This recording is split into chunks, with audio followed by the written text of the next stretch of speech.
من يهده الله فلا مضل له ومن يضلل فلا هادي له أشهد أن لا إله إلا الله وحده لا شريك له وأشهد أن محمدا عبده ورسوله أعوذ بالله السميع العليم من الشيطان الرجيم ولا تقف ما ليس لك به علم رب اشرح لي صدري ويسر لي أمري واحلل عقدة من لساني يفقهوا قولي اللهم انفعني بما علمتني وعلمني ما ينفعني وزدني علما اللهم صل على محمد وازواجه وذريته كما صليت على آل ابراهيم وبارك على محمد وازواجه وذريته كما باركت على آل ابراهيم انك حميد مجيد اما بعد فان خير الحديث كتاب الله وخير الهدي هدي محمد صلى الله عليه وآله وسلم تسليما كثيرا وشر الأمور محدثاتها وكل محدثة بدعة وكل بدعة ضلالة۔ آج کی یہ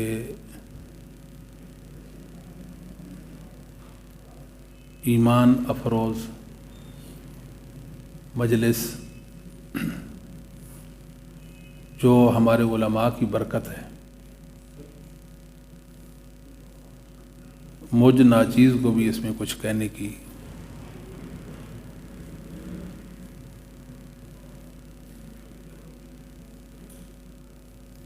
اجازت ہوئی۔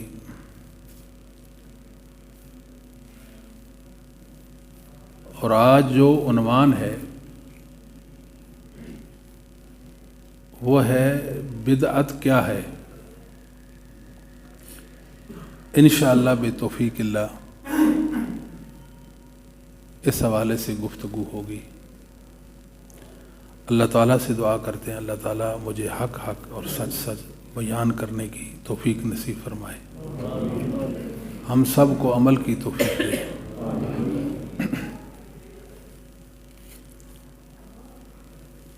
پہلی بات یہ ہے کہ دین اسلام یہ اللہ رب العالمین کا پسندیدہ دین ہے،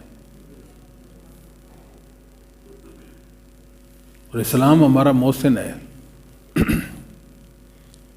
اور اس کی تکمیل خود اللہ رب العالمین نے کی ہے۔ قرآن کریم میں محمد صلی اللہ علیہ وآلہ وسلم کے خاتم النبیین ہونے کا ذکر ہوا۔ وَقَانَ اللَّهُ بِكُلِّ شَيْءٍ عَلِيمًا، اللہ تعالیٰ نے ساتھ ہی فرمایا کہ اللہ تعالیٰ ہر چیز کو خوب جانتے ہیں۔ محمد صلی اللہ علیہ وسلم کے بعد تو کوئی نبی آنے سے رہا، آپ خاتم النبیین ہیں، نبوت اور رسالت کا دروازہ آپ پر بند کر دیا گیا، اب قیامت تک کوئی نبی پیدا نہیں ہوگا۔ تو کسی کے ذہن میں یہ بات جا سکتی ہے کہ 1400 سال پرانا دین جس کی اتنی قدامت، فرسودہ دین، میں اس کو کیوں اختیار کروں؟ میں جدید دور کا انسان ہوں، میرے اپنے مسائل ہیں، میری اپنی ضرورتیں ہیں، پتہ نہیں دین میری یہ ضرورتیں پوری کرتا ہے یا نہیں کرتا۔ وَقَانَ اللَّهُ بِكُلِّ شَيْءٍ عَلِيمًا، اللہ فرماتے ہیں میرے بندو مجھے تمہاری ضرورتوں کا علم ہے۔ قیامت تک بندوں کو جو مسائل درپیش ہوں گے، ایک ایک مسئلہ اللہ کے علم میں ہے، اور ایک ایک مسئلہ کا حل اللہ نے محمد صلی اللہ علیہ وسلم پر اتار دیا ہے۔ انسانوں کی دینی ضرورت کو پورا کیا گیا ہے۔ الیوم اکملت لکم دینکم واتممت علیکم نعمتی ورضیت لکم الاسلام دینا۔ اللہ فرماتے ہیں کہ میں نے تمہارے لیے دین کی تکمیل کی ہے، تم پر اپنا انعام کیا اور تمہارے لیے دین اسلام کو پسند کیا۔ دین تنسیساً و تعلیلاً، تنسیساً و تعلیلاً،